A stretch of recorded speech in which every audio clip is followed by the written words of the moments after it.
ಸ್ವಾಗತ ಸುಸ್ವಾಗತ. ಇವತ್ತಿನ ಕಾರ್ಯಕ್ರಮದ ನಿರೂಪಕಿಯಾಗಿ ನಾನು ಅನುಷಾ ಲಕ್ಕಣ್ಣ. ಸೊ ಇವತ್ತು ಟೈಟಲ್ ಡಿಫ್ರೆಂಟ್ ಆಗಿದೆ ಅಂತ ನಮಗೆ ಅನಿಸ್ತಾ ಇದೆ. ಸೊ ಟೈಟಲ್ ಯೋಚನೆ ಮಾಡ್ತಾ ಇದ್ರೆ ನಾವು ಒಂದು 70ರ ದಶಕಕ್ಕೋ ಅಥವಾ 50-60 ವರ್ಷದ ಹಿಂದೆ ಹೋಗ್ಬೇಕಾ, ಸಿನಿಮಾದ ಥೀಮ್ ಏನು, ಏನಕ್ಕೆ ಲಂಗೋಟಿ ಮ್ಯಾಮ್, ಈ ಎಲ್ಲ ಯೋಚನೆಗಳು ನನಗೂ ಬಂತು. ಸಹಜವಾಗಿ ನಿಮಗೂ ಕೂಡ ಅನಿಸಿರುತ್ತೆ. ಸಿನಿಮಾದ ಬಗ್ಗೆ ಹೆಚ್ಚಿನ ಮಾಹಿತಿಯನ್ನ ತಿಳಿಸ್ಕೊಡೋದಕ್ಕೆ ಇವತ್ತು ಇಡೀ ಸಿನಿಮಾ ತಂಡದವರು, ವಿಶೇಷವಾಗಿ ನಮ್ಮ ನಿರ್ದೇಶಕರು ರೆಡಿ ಆಗಿದ್ದಾರೆ ಸಿನಿಮಾ ಬಗ್ಗೆ ಹೆಚ್ಚಿನ ಮಾಹಿತಿಯನ್ನ ತಿಳಿಸ್ಕೊಡೋದಕ್ಕೆ. ಹಾಗಾಗಿ ತಡ ಮಾಡದೆ ಇವತ್ತಿನ ಕಾರ್ಯಕ್ರಮವನ್ನ ಪ್ರಾರಂಭ ಮಾಡ್ತಾ ಇದೀವಿ. ಎಂದಿನಂತೆ ನಾವು ನಮ್ಮ ಒಂದು ಸಂಪ್ರದಾಯದಂತೆ ಇವತ್ತು ಜ್ಯೋತಿಯನ್ನ ಬೆಳಗುವುದರ ಮೂಲಕ, ಸ್ವಲ್ಪ ಪಾಸಿಟಿವ್ ಎನರ್ಜಿ ಮೂಲಕ ಇವತ್ತಿನ ಮಂಡೇನ ಪ್ರಾರಂಭ.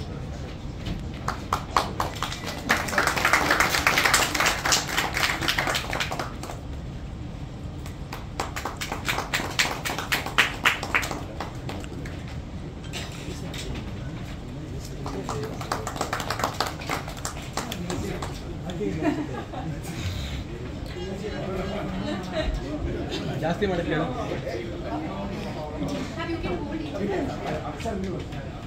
ಸಿನಿಮಾದ ಹೆಸರು ಈಗ ಲಂಗೋಟಿ ಮ್ಯಾನ್. ನಿಮ್ ತಲೆಯಲ್ಲಿ ಏನ್ ಓಡ್ತಾ ಇದೆ ಅಂಡ್ ಅದ್ರ ಜೊತೆಗೆ ಈಗ ನೀವು ಟೀಸರ್ ಬಿಡುಗಡೆ ಮಾಡಬೇಕು. ಒಂದು ಸ್ಪೆಷಲ್ AV ಇದೆ sir about our title. So ಎರಡನ್ನೂ ನೀವು ಬಿಡುಗಡೆಗೊಳಿಸಬೇಕು. ಈ ಟೈಟಲ್ ಬಗ್ಗೆ ಮತ್ತು ಈ ತಂಡದ ಬಗ್ಗೆ ತುಂಬ ಮಾತಾಡುವಂಥದ್ದು ಇದೆ ನನಗೆ. ನೆಕ್ಸ್ಟ್ ಇದು ಮುಗಿಸ್ಕೊಂಡಾದ್ಮೇಲೆ ನೋಡ್ಬಿಡೋಣ. ನೋಡಾದ ನಂತರ ಎಲ್ಲರೂ ಮಾತಾಡುವಂಥ ಸಮಯದಲ್ಲಿ ಖಂಡಿತ ಒಂದಿಷ್ಟು ಮಾತಾಡೋದಿದೆ. ಯಾಕಂತಂದರೆ ಈ ಮ್ಯಾಟ್ರೇ ಭಾಳ ಮುಖ್ಯವಾದ ಮ್ಯಾಟ್ರ್. ಏನಿದ್ರು ಏನಿಲ್ಲ ಅಂದರೂ ಅದಿರಲೇಬೇಕು. ಅದಕ್ಕೆ ತುಂಬ ಮಾತಾಡೋದಿದೆ. ಇದನ್ನು ಮಾಡೋಣ ಫಸ್ಟ್. ಲಂಗೋಟಿ ಮ್ಯಾನ್ ಸಿನಿಮಾದ ಟೀಸರ್ ಬಿಡುಗಡೆ. Good luck, god bless, all the best. So ಈ ಥರ ಪ್ರೆಸ್ ಮೀಟ್ ಮಾಡಿ ಆಲ್ಮೋಸ್ಟ್ 10 ವರ್ಷ ಆಯಿತು. ಸೊ 10 ವರ್ಷದ ಹಿಂದೆ ಮಿರ್ಚಿ ಮಂಡಕ್ಕಿ ಕಡಚಾಯ್ ಅಂತ ಮಾಡಿದಾಗ ಆಗೂ ಕೂಡ ಪ್ರೆಸ್ ಅವರೆಲ್ಲರೂ ಇದೇ ಥರ ಸಪೋರ್ಟ್ ಕೊಟ್ಟಿದ್ರಿ. ಎಷ್ಟು ಎನ್ಕರೇಜ್ ಮಾಡ್ಬೋದು ಅಷ್ಟು ಮಾಡಿದ್ರಿ. ಈಗ ನಮ್ಮಿದು 2ನೇ ಸಿನಿಮಾ. ಸೊ ಇದಕ್ಕೂ ಕೂಡ ನಿಮ್ಮ ಸಪೋರ್ಟ್ ನಮಗೆ ತುಂಬ ಮುಖ್ಯ ಆಗುತ್ತೆ. ಆಮೇಲೆ ನಿಮ್ಮೆಲ್ಲರಿಗೂ ಕೂಡ ಸುಸ್ವಾಗತ. ಸೊ ಈಗ ಟು ಬಿಗಿನ್ ವಿತ್ ಆ್ಯಕ್ಚುಲಿ ಸನ್ಮಾನ್ಯ DK ಶಿವಕುಮಾರ್ ಸರ್ ಮತ್ತು DK ಸುರೇಶ್ ಸರ್ ಅವ್ರನ್ನ ತುಂಬ ಹೃದಯದಿಂದ ನಾವು ಬರಮಾಡಿದ್ವಿ. ಬಹುಶಃ ನಾನು ಒಂದು ಪುಣ್ಯವಂತೆ ಅಂತ ಅನ್ಕೋಬೇಕು. ಅವ್ರನ್ನ ಹತ್ತಿರಕ್ಕೆ ಹೋಗಿ ಇನ್ವೈಟ್ ಮಾಡಿ ಅವರು ಖಂಡಿತ ಬರ್ತೀನಿ ಅಂತ ಹೇಳಿದರು. ಆದರೆ ಇವತ್ತು ಎಲ್ಲರಿಗೂ ಗೊತ್ತಿರೋ ಹಾಗೆ ಬೇರೆ ಎಮರ್ಜೆನ್ಸಿ ಇದ್ದಿದ್ದರಿಂದ ಅದು ಹೋಗ್ಬೇಕಾಗಿ ಬಂದಿದ್ದರಿಂದ ಅವರು ಬಂದಿಲ್ಲ. ಬಟ್ ಮಾನಸಿಕವಾಗಿ ಅವ್ರನ್ನ ಸ್ವಾಗತ ಅಂತ ಬಯಸ್ತೀನಿ. ಆಮೇಲೆ ಅವರು ಇಲ್ಲಿ ನಮಗೆ ಬರೋದಕ್ಕೆ ಒಪ್ಕೊಂಡಿದ್ದಕ್ಕಾಗಿ ನಾನು ಸದಾ ಚಿರಋಣಿಯಾಗಿರ್ತೀನಿ ಅವ್ರಿಗೆ. ಇನ್ನು ನೆಕ್ಸ್ಟ್ ಚೀಫ್ ಗೆಸ್ಟ್ ಆಗಿ ಬಂದಿರೋದು Sharan sir. So Sharan sir ಜೊತೆಗೆ ನಾನು 2010ನಲ್ಲಿ ಮುರಳಿ ಮೀಟ್ಸ್ ಮೀರಾದಲ್ಲಿ ನಾನು ನನ್ನ ಕರಿಯರ್ದು ಕೂಡ ಫಸ್ಟ್ ಡೆಬ್ಯೂ, ಅಸಿಸ್ಟೆಂಟ್ ಆಗಿ ನಾನು ಫಿಲ್ಮ್ ಜಾಯ್ನ್ ಆಗಿದ್ದೆ. ಆಗ ಒಂದು ದಿವಸ ನೈಟ್ ಶೂಟಲ್ಲಿ ಇವರು ಕಂಪ್ಲೀಟ್ ನೈಟ್ ಶೂಟ್ ಇತ್ತು. ಆಗ ಇವರನ್ನ ಭೇಟಿ ಮಾಡಿದ್ದೆ. ಸೊ ಅವರಿಗೆ ಪಾಪ ಮರ್ತೋಗಿದ್ದಕ್ಕೆ ನಾನು ಆಗ ತುಂಬ ಒಂಥರ ಇಂಟ್ರೋವರ್ಟ್ ಐತೆ, ತುಂಬ ಓಪನ್ ಆಗಿ ಮಾತಾಡ್ತಾ ಇದ್ವಿ. ಯಾಕಂದ್ರೆ ಫಸ್ಟ್ ಸಿನಿಮಾ ಹೇಗೋ ಏನೋ ಅನ್ನೋ ಒಂದು ಮುಜುಗರದಲ್ಲೇ ಐತೆ. ಅದಾದ್ಮೇಲೆ ಭದ್ರ ಕೂಡ ನಾನು ಅಸಿಸ್ಟೆಂಟ್ ಆಗಿ ವರ್ಕ್ ಮಾಡಿದೆ. ಅದಾದ್ಮೇಲೆ ನನ್ನ ಭೇಟಿ ಇವತ್ತೇ ಮುಖತಃ. ಸೊ ಇದು ಕಾಮಿಡಿ ಸಬ್ಜೆಕ್ಟ್ ಆಗಿದ್ದರಿಂದ ನಮಗೆ ಒಂದು ಕಾಮಿಡಿ ಡೈರೆಕ್ಟರ್ ಕಾಮಿಡಿ ಆಕ್ಟರ್ ನಮಗೆ ಬೇಕಲ್ಲ, ಸೆಲೆಬ್ರಿಟಿ ಬೇಕಲ್ಲ ಅಂತ ಅಂದಾಗ ಇಮಿಡಿಯೇಟ್ ಆಗಿ ನನಗೆ ಸ್ಟ್ರೈಕ್ ಆಗಿದ್ದು ಶರಣ್ ಸರ್. ಸೊ ಒಂದು ಕಾಮನ್ ಫ್ರೆಂಡ್ ಇಂದ ನಾವು ಕಾಲ್ ಮಾಡಿದಾಗ ನಂಗೆ ನಿಜವಾಗೂ ಎಷ್ಟು ಅಂದ್ರೆ ಆಶ್ಚರ್ಯ ಆಯ್ತು. ಅಂದ್ರೆ ಅವ್ರಿಗೆ ಕೇಳ್ತಾ ನಂಗೆ ಹೌದಾ ಲೇಡಿ ಡೈರೆಕ್ಟರಾ, ಅಯ್ಯೋ ಡೆಫಿನೆಟ್ಲಿ ಇಮಿಡಿಯೇಟ್ ಆಗಿ ಕಾಲ್ ಮಾಡಕ್ ಹೇಳಿ ಅಂತ ಹೇಳಿದ್ರು. ನಾನು ಕಾಲ್ ಮಾಡ್ತಾ ಇದ್ದ ಹಾಗೇನೆ ಇಮಿಡಿಯೇಟ್ ಆಗಿ ಅಂದ್ರೆ ಅಮ್ಮ ಹೌದಾ, ನಾವು ವರ್ಕ್ ಮಾಡಿದ್ವಾ. Manjunath sir, hearty welcome sir. ಪಾಪ ನೀವೆಲ್ಲ ನನಗೆ ಗೊತ್ತು ನಿಮ್ಗೆ ಎಷ್ಟು ಪರಿಸ್ಥಿತಿ ಕಟ್ಟಿದೆ ಅಂತ, ಆದ್ರೂ ಬಂದಿದ್ದೀರಾ, thank you. So Sharan sir ಹೇಳಿದ್ರು ಅಂದ್ರೆ ನಾನು ಹಾಗೆ ವರ್ಕ್ ಮಾಡಿದ್ದೆ ಸರ್ ಅಂತ ಹೇಳ್ತಿದ್ದೆ. ಅಯ್ಯೋ ಹೌದಮ್ಮ, ಇಷ್ಟು ವರ್ಷದ ಮೇಲೆ ಇನ್ನೊಂದು ಸಿನಿಮಾದಲ್ಲಿ ಇದೆಯಾ, ಸಿನಿಮಾ ಮಾಡ್ತಿದ್ದೆ, ಡೆಫಿನೆಟ್ಲಿ ಬರ್ತೀನಿ ಅಂತಂದ್ರು. ಆಮೇಲೆ ಎಷ್ಟು ಸಲ ಇದೆ ಸರ್ ಪರ್ಸನಲ್ ಆಗಿ ಇನ್ವೈಟ್ ಮಾಡ್ತೀನಿ ಸರ್, ನಮ್ಗೆ ಸಮಾಧಾನ ಆಗ್ತಾ ಇಲ್ಲ ಅಂತ. ಪರ್ಸನಲ್ ಯಾಕೆ ಬರ್ತೀನಿ, ನಾನು ಡೈಲಿ ಬುಕ್ ಮಾಡ್ಕೊಂಡಿದ್ದೀನಿ, ಬರ್ತೀನಿ ಅಂತಿದ್ದಾರೆ. ನಾನು ಇಲ್ಲ ಸರ್, ನಾನು ಬಂದು ಇನ್ವೈಟ್ ಮಾಡ್ತೀನಿ ಸರ್ ಅಂತ.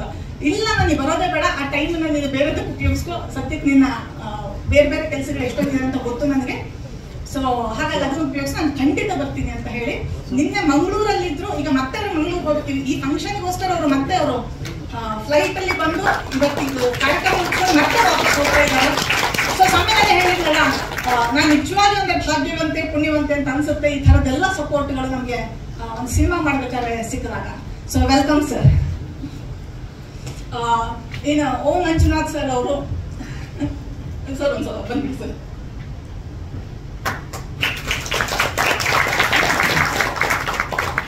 ನಾನು ಇವರನ್ನ ತಂದೆ ಅಂತಾನು ಹೇಳ್ಬೋದು, ವೆರಿ ಡಿಯರ್ ಫ್ರೆಂಡ್ ಅಂತ ಹೇಳ್ತೀನಿ. ಬಿಕಾಸ್ ನಾನು ಆಕ್ಚುಲಿ ಇವರ ಮಗ ನನ್ನ ಸಿನಿಮಾದಲ್ಲಿ ಒಂದು ಮೇಜರ್ ಪಾತ್ರನ ಮಾಡಿದ್ದಾರೆ. ಸೊ ಅಲ್ಲಿ ಹೋದಾಗ ನಾನು ಅವನನ್ನ ಮಾತಾಡ್ಸಕ್ಕೆ ಅಂತ ಹೋದಾಗ ತುಂಬಾ ಸ್ಟ್ರಿಕ್ಟ್ ಆಗಿರ್ತಾ ಇದ್ರು. ಅಂದ್ರೆ ನಾನು ಅಂಕಲ್ ಊಟ ಆಯ್ತಂದ್ರೆ ಹಾ ಅಂಕಲ್ ಆರಾಮಿದ್ದೀರಾ ಹಾ ಇಷ್ಟೇ ಹೇಳ್ತಾ ಇದ್ರು. ನನಗೆ ಇವ್ರ ಹತ್ರ ಮಾತಾಡೋಕ್ಕೆ ಭಯ ಅಂತ ಅನ್ಸಿತ್ತು. ಆಮೇಲೆ ಒಂದ್ಸಲ ಸಿನಿಮಾ ಸಪೋರ್ಟ್ ಬೇಕು, ಒಂಚೂರು ಏನೋ ಹೆಲ್ಪ್ ಮಾಡಿ ಅಂತ ಹೇಳಿದಾಗ ಇವ್ರ ಮನೆಗೆ ಹೋದಾಗ ಎಷ್ಟು ಲವಲವಿಕೆಯಿಂದ ಮಾತಾಡಿದ್ರು ಅಂದ್ರೆ ಅವರ ಬಾಲ್ಯದ ಸಿನಿಮಾ ನೋಡಿದ್ದು, ಕದ್ದು ಸಿನಿಮಾಗಳನ್ನ ನೋಡಿದಂತ ಸಂಗತಿಗಳನ್ನೆಲ್ಲ ಅಂದ್ರೆ ತುಂಬಾ ಆತ್ಮೀಯವಾಗಿ ಹೇಳ್ತಾ ನನಗೊಂದು ಒಳ್ಳೆ ಫ್ರೆಂಡ್ ಆಗ್ಬಿಟ್ರು. ಇನ್ಫ್ಯಾಕ್ಟ್ ಇವತ್ತಂದ್ರೆ ಸನ್ಮಾನ್ಯ ಡಿ ಕೆ ಶಿವಕುಮಾರ್ ಸರ್ ಮತ್ತೆ ಡಿ ಕೆ ಸುರೇಶ್ ಸರ್ ಅವ್ರನ್ನ ಕರೆಯೋದಕ್ಕೆ ಮೂಲ ಕಾರಣ ಮಂಜುನಾಥ್ ಸರ್ ಅವರೇ. ಅಂಕಲ್ ಪಾಪ ಬಿಟ್ಟು ಅಂದ್ರೆ ಅವ್ರು ಬಿಸಿ ಇದಾರೆ ಅಂದ್ರೂ ಕೂಡ ಇವ್ರ ಬಿಸಿ ಸ್ಕೆಡ್ಯೂಲ್ ಕೂಡ ಬಿಟ್ಟು ಇಲ್ಲಮ್ಮ ಕರೆಯೋಣ ಆಯ್ತು ನಿಮ್ಮ ಫಂಕ್ಷನ್ ಚೆನ್ನಾಗಾಗ್ಲಿ ಅಂತ ಹಗಲು ರಾತ್ರಿಯಿಂದ ಅವ್ರನ್ನ ಫಾಲೋ ಅಪ್ ಮಾಡಿ ಒಂದು ದಿವಸ ಅಂತ ನಾವು ಆಲ್ಮೋಸ್ಟ್ ಒಂದು 5 hours ಕಾದಿದ್ದೀವಿ. ಒಂದ್ಸಲ ಅವ್ರ ಮನೆಗೆ ಹೋಗಿ ಕಾದ್ವಿ, ಮತ್ತೆ ಅವ್ರೇನೋ ಬಿಸಿ ಇದ್ದೆ ಅಂತ ವಿಧಾನಸೌಧಕ್ಕೆ ಹೋದ್ರು, ಮತ್ತೆ ಅಲ್ಲಿ ಹೋದ್ವಿ. ಸೊ ಅಲ್ಲಿ ಮತ್ತೆ ವೇಟ್ ಮಾಡಿ ಪಾಪ 6 hours ನಮಗೋಸ್ಕರ ಕಾದಿದ್ದಾರೆ, ನಮ್ಗೆ ಸಪೋರ್ಟ್ ಮಾಡ್ಬೇಕು ಅಂತ.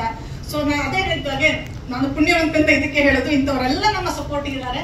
ಸೊ ಈ ಸಪೋರ್ಟ್ ಇಂದ ಡೆಫಿನೆಟ್ಲಿ ನನಗನ್ಸುತ್ತೆ ನಮ್ಮ ಸಿನಿಮಾಕ್ಕೆ ಒಂದು ಒಳ್ಳೆ ಎಷ್ಟು ಸಿಗುತ್ತೆ ಇವ್ರ ಆಶೀರ್ವಾದದಿಂದ ಅಂತ. ಈ ಸಿನಿಮಾ ತಂಡ ಇಲ್ಲಿ ಬಂದಿದೆ. ಇದು ಒಂದು ಮಾತು ಹೇಳ್ಬಿಡ್ತೀನಿ, ಈ ಸಿನಿಮಾನ ನಾನು ಮಾಡುವಾಗ ಒಂದು ಚಿಕ್ಕದಾಗಿ ಮಾಡ್ಬೇಕು ಅಂತ ಇದ್ದೆ.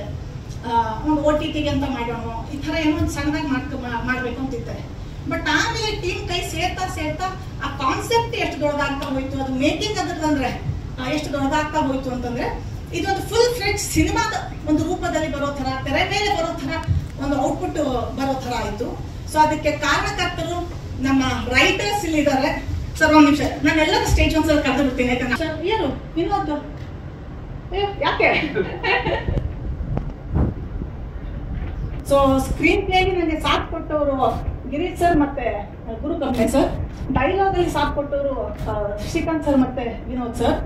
ಸೊ ನಿಜ ಹೇಳ್ಬೇಕಂದ್ರೆ ಇವರು ತುಂಬಾ ಬಿಸಿ ಸ್ಕೆಡ್ಯೂಲ್ ಅಲ್ಲಿ ನನ್ನ ಹತ್ರ 1 ಪೈಸೆ ದುಡ್ಡು ಇಸ್ಕೊಳ್ಳೋದೇನೆ ಮೇಡಮ್ ನಾನು ಇವು ಮಾಡ್ತೀನಿ ಅಂತ ಹೇಳಿ ಹಗಲು ರಾತ್ರಿ ಒಂದು 10 ವರ್ಷ ನನ್ನ ಕರೆಕ್ಷನ್ ಇದ್ರು ಮಾಡಿ ಕೊಟ್ಟಂತ ಒಂದು ಅಂದ್ರೆ ರಿಯಲ್ ಫ್ರೆಂಡ್ಸ್ ನನಗೆ. ಸೊ ಇವ್ರಿಗೂ ಕೂಡ ಅಂದ್ರೆ ನಾನು ಸದಾ ಕೇಳೋದು ಥ್ಯಾಂಕ್ ಯು ಸರ್. ಮತ್ತೆ personal art director Satish sir, ಇವರು ಕೂಡ ಅಂದ್ರೆ ಬಜೆಟ್ ಪಕ್ಕಾ ಪ್ಲಾನ್ ಮಾಡ್ಕೊಂಡು ಇಲ್ಲ ಇಷ್ಟರಲ್ಲೇ ಮಾಡೋಣ, ಯಾಕಂದ್ರೆ ಎಲ್ಲ ಹೊಸದು ತಂಡ ಆಗಿದ್ರಿಂದ ಎಕ್ಸೆಸ್ ಖರ್ಚು ಆಗ್ಬಾರ್ದು ಅಂತ ತುಂಬಾ ಪ್ಲಾನ್ ಮಾಡಿ ಎಷ್ಟಕ್ಕೆ ಬೇಕೋ ಅಷ್ಟನ್ನ ಎಲ್ಲಿ ದುಡ್ಡು ಉಳಿಸ್ಬೇಕು, ಎಲ್ಲಿ ವಿಜುವಲ್ ಆಗಿ ನಾವು ಕಟ್ಕೊಡ್ಬೇಕು ಅನ್ನೋದೆಲ್ಲ ಪ್ಲಾನ್ ಮಾಡಿ ಕೊಟ್ಟಿದ್ದಾರೆ. So thank you sir. ಇವರು ಕೋ ಡೈರೆಕ್ಟರ್ ಆದವರು ಸುನೀಲ್. ಸೊ ಇವರು ಕೂಡ ಥ್ರೋಟ್ ನನ್ನ ಜೊತೆಗಿದ್ದು ಎಲ್ಲಿ ಅಂದ್ರೆ ಇನ್ನೂ ಬೆಟರ್ ಮಾಡ್ಬೋದು, ಎಲ್ಲಿ ಇದನ್ನ ಮಾಡ್ಬೋದು ಅಂತ ನಮ್ಮ ಜೊತೆಗೆ ಕೆಲಸ ಮಾಡಿಕೊಟ್ಟಿದ್ದಾರೆ. ಇವ್ರು ಕೊರಿಯೋಗ್ರಾಫರ್ ಐಶ್ವರ್ಯ. ಸೊ ಶೀಸ್ ಹೊಸ ಕಾನ್ಸೆಪ್ಟ್ ನಿಮ್ಗೆ ಆ ಸಾಂಗ್ ರಿಲೀಸ್ ಆದಾಗ ನಿಮ್ಗೆ ಗೊತ್ತಾಗುತ್ತೆ. ಸೊ ತುಂಬಾ ಹೊಸ ಕಾನ್ಸೆಪ್ಟ್ ಇಲ್ಲ, ಇದಕ್ಕೆ ಒಂದು ಬೆಲೆ ಅಂದ್ರೆ ಅದರ ಒಂದು ಕಂಟೆಂಟ್ ಏನ್ ನನ್ನ ಅರ್ಥ ಇದೆ ಹೊರ ಬರಲೇಬೇಕು ಕೊರಿಯೋಗ್ರಫಿ ಅಂತ ತುಂಬಾ ವರ್ಕ್ ಮಾಡಿ ಇದನ್ನ ಮಾಡಿದ್ದಾರೆ. Thank you sir. ಸಿ ಕಾನ್ಸೆಪ್ಟ್ ಬಗ್ಗೆ ಹೇಳಬೇಕು ಅಂತಂದ್ರೆ ನಿಜವಾಗಿ ಹೇಳ್ತೀನಿ, ನಾನು ಕಾನ್ಸೆಪ್ಟ್ ಅನ್ನು ಹುಡುಕಿಲ್ಲ. ದೇರ್ಸ್ ಅ ಸೇಮ್, ನೀವು ನಂಬ್ತಿರೋ ಗೊತ್ತಿಲ್ಲ, ನಾವು ಹೇಗೆ ಕಾನ್ಸೆಪ್ಟ್ ಅನ್ನು ಹುಡುಕ್ತಾ ಇರ್ತೀವೋ ಕಾನ್ಸೆಪ್ಟ್ ಕೂಡ ಒಂದು ಆತ್ಮವಾಗಿ ಹುಡುಕ್ತಾ ಇರುತ್ತಂತೆ ಜನರನ್ನ. ನಾನು ಅಂದ್ರೆ ವಿಜುವಲೈಸ್ ಆಗಿ ಬರಬೇಕು, ನಾನು ಟ್ರಾನ್ಸ್ಫಾರ್ಮ್ ಆಗಬೇಕು, ನನಗೂ ಒಂದಂದ್ರೆ ಒಂದು 4 ಜನ ನಾನು ನೋಡ್ಬೇಕು ಅಂತ ಕಾನ್ಸೆಪ್ಟ್ ಹುಡುಕ್ತಾ ಇರುತ್ತಂತೆ. ಸೊ ಅದು ಯಾವಾಗ ರೈಟ್ ಪರ್ಸನ್ ಸಿಗುತ್ತೋ ಅದು ಅವ್ರ ಹತ್ರ ಹೋಗಿ ತನ್ನ ಕೆಲಸನ ಮಾಡಿಸ್ಕೊಡುತ್ತಂತೆ.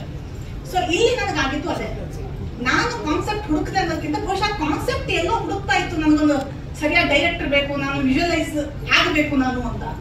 ಸೊ ಅಲ್ಲಿ ಎಲ್ಲೋ ಅಂದ್ರೆ ನಾನು ಸಿಕ್ಕಾಕೊಂಡೆ. ಯಾಕೆಂದ್ರೆ ನಾನು ಮೇನ್ ಕತೆ ಯಾವ್ದು ಬೇರೆ ವರ್ಕ್ ಮಾಡ್ತಾ ಇದ್ದೇನೆ, ಅದೊಂದು ಟೆರಿಷರಿಯಾಗಿ ಈ ಲಂಗೋಟಿ ಮ್ಯಾನ್ ಕತೆ ಒಂದು ಚಿಕ್ಕದಾಗಿ ಬಂದಿತ್ತು. ಬಟ್ ಯೋಚನೆ ಮಾಡ್ತಾ ಅದು ಹೇಗೆ ನನ್ನ ಕಾಡ್ತಾ ಇತ್ತು ಅಂದ್ರೆ, ಇಲ್ಲ ನೋಡು ನನ್ನಲ್ಲಿ ಇನ್ನೂ ದೊಡ್ಡ ಕಾಂಟೆಂಟ್ ಇದೆ ಯೋಚನೆ ಮಾಡು, ನನ್ನಲ್ಲಿ ಇನ್ನೂ ಏನೋ ಬೇರೆ ವಿಷಯದ ನೀನು ಯೋಚನೆ ಮಾಡು ಅಂತ ಹೇಳಿ ನನ್ನ ಹಗಲು ರಾತ್ರಿ ಅಂದ್ರೆ ಅದ್ರ ಬಗ್ಗೆ ನಾನು ಮೇಕತೆ ಬಿಟ್ಟುಬಿಟ್ಟೆ. ಈ ಕಾನ್ಸೆಪ್ಟ್ ಅನ್ನು ಹಿಡ್ಕೊಂಡು ಯೋಚನೆ ಮಾಡೋಕೆ ಶುರು ಮಾಡಿದೆ. ಇದು ಯಾವುದೋ ಒಂದು ಟೆರಿಷರಿ ಚಿಕ್ಕ ಲೈನ್ ಆಗಿತ್ತು ನನ್ನ ಮೇನ್ ಮೂವಿಲಿ, ಇದೇ ಒಂದು ಬೃಹದಾಕಾರದಲ್ಲಿ ಒಂದು ಕಥೆ ಆಗಿ ಬಂತು, ಅದರಲ್ಲಿ ಎಷ್ಟೊಂದು ವಿಷಯಗಳು ಕಾಣಿಸ್ತಾ ಹೋಯ್ತು. ಆಮೇಲೆ ಅದ್ರಲ್ಲಿ ನಾನು ಚಿಕ್ಕದಾಗಿ ಸಿನಿಮಾ ಮಾಡೋಣ ಅಂತ ಅದು ಬಿಡ್ಲಿಲ್ಲ. ಅದು ಇಲ್ಲ, ನನಗೆ ಇದು ಚೆನ್ನಾಗೇ ಮಾಡ್ಬೇಕು ನೀನು, ಅಂತ ಹೇಳಿ ನನಗೆ ಕಥೆಯನ್ನ ಮತ್ತೆ ಬೇರೆ ಒಂದು ಆಯಾಮಕ್ಕೆ ತಗೊಂಡು ಹೋಯ್ತು. ಇವಾಗ ಕಾಸ್ಟಿಂಗ್ ಮಾಡುವಾಗೂ ಅಷ್ಟೇ ಅದು ಎಂತೆಂತ ನನಗೆ ಹುಡುಗ ಕೊಟ್ಟಿದೆ ಅಂತಂದ್ರೆ ಪ್ರತಿಯೊಬ್ರು ಕೂಡ ಸೆಲ್ಫ್ಲೆಸ್ ಆಗಿ ವರ್ಕ್ ಮಾಡುವಂತವ್ರು. ಈಗ ಹೀರೋ ಆಕಾಶ್ ರಾಂಬೋ ಅಂತ, ಸೊ ಅವ್ರು ಆಮೇಲೆ ಮಾತಾಡ್ತಾರೆ, ಎಷ್ಟು ದುಡ್ದಿದ್ದಾನೆ ಇದಕ್ಕೆ ಅಂತಂದ್ರೆ ಒಂದು ಕೊರಿಯೋಗ್ರಾಫರ್ ಅವರೇ ತಂದ್ರು, ಒಂದು ಅಂದ್ರೆ ಎಲ್ಲೆಲ್ಲಿ ನಮ್ಗೆ ಲೂಪ್ ಹೋಲ್ ಇದೆಯೋ, ಒಂದು ಆರ್ಟಿಸ್ಟ್ ಲೂಪ್ ಹೋಲ್ ಇದೆಯಾ ಕರ್ಕೊಂಡ್ಬಂದ್ರು, ಒಂದು ಕ್ಯಾಮ್ರಾದ ಏನೋ ಪ್ರಾಬ್ಲಮ್ ಇದೆಯಾ ಸಾರ್ಟ್ ಔಟ್ ಮಾಡಿದ್ರು. ಒಟ್ಟಿನಲ್ಲಿ ಈ ಚಿತ್ರ ಚೆನ್ನಾಗಿ ಬರಬೇಕು ಅಂತ ಆ ಕಾನ್ಸೆಪ್ಟ್, ಲಂಗೋಟಿ ಕಾನ್ಸೆಪ್ಟೇ ಡಿಸೈಡ್ ಮಾಡಿಬಿಟ್ಟಿದೆ.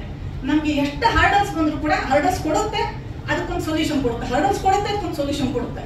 ಮಾಡಿ ಮಾಡಿ ಮಾಡಿ ಇವತ್ತು ಈ ಮಟ್ಟದಲ್ಲಿ ಬಂದಿದೆ ಅಂತಂದ್ರೆ ನಾನು ನಿಮಗೆ ಬರ್ಕೊಡ್ತೀನಿ, ಲಂಗೋಟಿ ಮ್ಯಾನ್ ಸೂಪರ್ ಹಿಟ್ ಆಗೋದು ಗ್ಯಾರಂಟಿ. ಇದು ಕ್ರೆಡಿಟ್ ನನಗಲ್ಲ, ಕಾನ್ಸೆಪ್ಟಿಗೆ ಬರುತ್ತೆ. ಕಾನ್ಸೆಪ್ಟ್ ಡಿಸೈಡ್ ಮಾಡ್ಬಿಟ್ಟಿದೆ, ನಾನು ವಿಜುವಲೈಸೇಷನ್ ಆಗಬೇಕು, ನನ್ನ ಜನ ನೋಡ್ಬೇಕು. ಥಿಯೇಟರ್ ಅಲ್ಲಿ 25 ಸ್ಕ್ರೀನ್ ಕೂಡ ನಾನು 50ಕ್ಕೆ ಮಾಡ್ಕೋತೀನಿ, 50 ಕೂಡ ನಾನು 100ಕ್ಕೆ ಮಾಡ್ಕೋತೀನಿ. ನಾನು ಇಷ್ಟೇ ಅಲ್ಲ, ಅದು ಡಿಸೈಡ್ ಮಾಡಿದೆ ನನಗೆ ಒಂದೆರಡು ಅವಾರ್ಡು ಬರಬೇಕು ಅಂತ. ಇದು ಅಷ್ಟು ಖಂಡಿತ ಅಂದ್ರೆ ನಾನು ನನ್ನ ಕೆಪಾಬಿಲಿಟಿಗೆ ಮಾಡಿದ್ದಲ್ಲ, ಅದೇ ಎಲ್ಲರ ಹತ್ರ ಮಾಡಿಸ್ತಾ ಇದ್ದಾರೆ. ಇವತ್ತು ಒಂದಂದ್ರೆ ಗಂಡಿರನ್ನ ಕರ್ಸಿದೆ ಅಂದ್ರೆ ಅದೇ ಕರ್ಸಿರೋದು. ಸೊ ಹಾಗಾಗಿ ನನಗೆ ಏನು ಅಂತಂದ್ರೆ ಲಂಗೋಟಿ ಮ್ಯಾನ್ ಅನ್ನೋ ಕಾನ್ಸೆಪ್ಟ್ ನಮ್ಮನ್ನ ಎಲ್ಲರೂ ಒಂದು ಮಾಡ್ತು, ನಮ್ಮನ್ನ ಈ ರೀತಿ ಅಂದ್ರೆ ಒಂದು ಎಕ್ಸ್ಟ್ರಾ ಶಕ್ತಿಯನ್ನ ಕೊಟ್ಟು ಪ್ರತಿ ಹರ್ಡಲ್ಲನ್ನು ಅಂದ್ರೆ ಮೀರಿ ಒಂದು ಸಿನಿಮಾನ ಮಾಡೋ ತರ ಆಯ್ತು. ಬಹುಶಃ ನೀವು ಸಿನಿಮಾ ನೋಡಿದಾಗ ಅದು ಗೊತ್ತಾಗುತ್ತೆ. ಸೊ ಇಷ್ಟು ಹೇಳಕ್ಕೆ ನಾನು ಸದ್ಯಕ್ಕೆ ಟ್ರೈ ಮಾಡ್ತೀನಿ. ಮತ್ತಿನ್ನೇನಾದ್ರು ವಿಷಯ ಹೇಳುತ್ತೆ. ಎಲ್ರಿಗೂ ನಮಸ್ಕಾರ, ಥ್ಯಾಂಕ್ ಯು ಎಲ್ಲರೂ ಬಂದಿದ್ದಕ್ಕೆ. ತುಂಬ ಭಯ ಆಗ್ತದೆ. Thank you sir. ಮೊದಲನೇದಾಗಿ ನನಗೆ 27 ವರ್ಷ. ನನ್ನ ತಂದೆ ತಾಯಿ ತುಂಬ ಎಫರ್ಟ್ ಹಾಕಿದ್ರು. ನನಗೆ ಇವತ್ತು ಅವ್ರಿಗೆ ಪ್ರೌಡ್ ಮೂಮೆಂಟ್ ಕೊಡ್ತಾ ಇದ್ದೀನಿ ಅಂತ ತುಂಬ ಖುಷಿ ಆಗ್ತಿದೆ. ಅವರು ತುಂಬ ಖುಷಿಯಾಗಿದ್ದಾರೆ. ಅದೇ ಖುಷಿನ ನನ್ನ ಡೈರೆಕ್ಟರ್ ಮತ್ತು ಪ್ರೊಡ್ಯೂಸರ್ಗೆ ಕೊಡಬೇಕು ಅಂತ ಆಸೆ.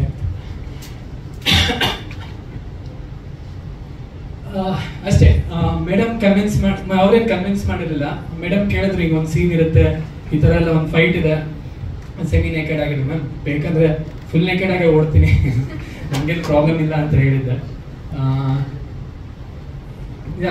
ನಾನು ಖುಷಿಯಾಗೆ ಮಾಡಿದ್ದೀನಿ, ಏನು ಇದಾಗಿ ಇಂಜರ್ದಿಲ್ಲ ಮೇಡಮ್, ನನ್ನ ಕೈಲಿ ಆಗಲ್ಲ ಆ ಥರ ಏನು ಮಾಡಿಲ್ಲ. ಸೊ ಎಲ್ಲ ಒಳ್ಳೇದಾಗುತ್ತೆ ಅಂತ ಅಂದ್ಕೊಂಡಿದ್ದೀನಿ. ಒಳ್ಳೇದಾಗಲಿ. Thank you.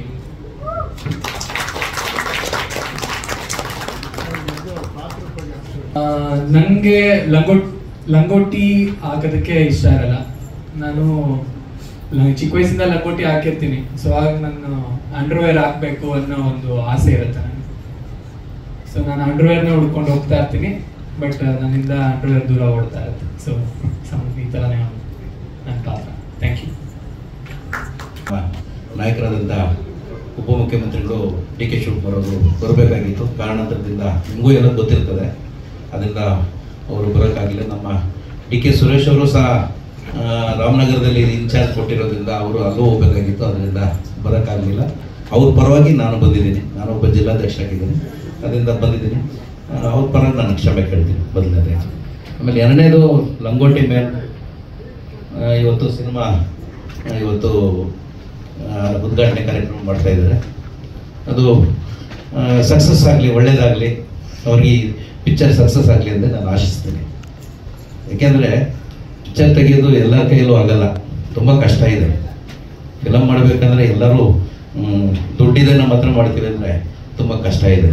ಅದರಲ್ಲಿ ಇವರು ಕಷ್ಟಪಟ್ಟು ಮಾಡಿದ್ದಾರೆ ಅಂದರೆ ಅವ್ರು ನಾವೆಲ್ಲ ಎಂಕರೇಜ್ ಮಾಡಬೇಕಾಗುತ್ತೆ. ಫಿಲಮಲ್ಲಿ ಕನ್ನಡದಲ್ಲಿ ಮೊದಲನೇ ಕನ್ನಡದಲ್ಲಿ ಪಿಕ್ಚರ್ಗಳನ್ನ ತೆಗೆಯೋದು ತುಂಬ ಕಷ್ಟ. ಎಲ್ಲರೂ ನಾವು ಯೋಚನೆ ಮಾಡಬೇಕಾಗಿರೋದೆ. ಸಕ್ಸಸ್ಫುಲ್ ಆಗಲಿ ಅಂತ ಹೇಳ್ತಾ ನಾನು ಮತ್ತೆ ಮುಗಿಸ್ತೇನೆ. ನಮಸ್ಕಾರ.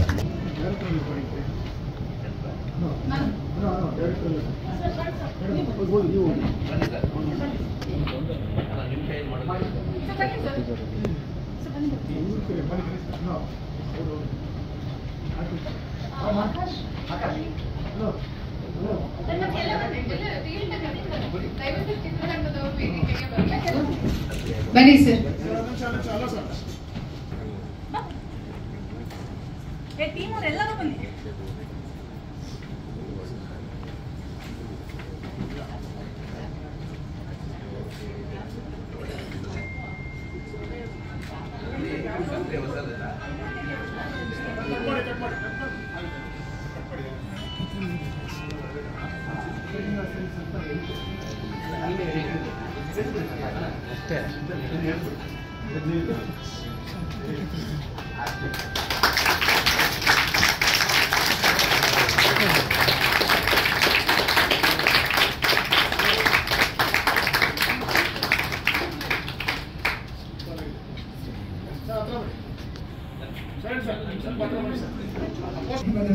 ಹಾಗೂ ಗಣ್ಯರಿಗೂ thank you so much sir ಬಂದಿರೋದಕ್ಕೆ.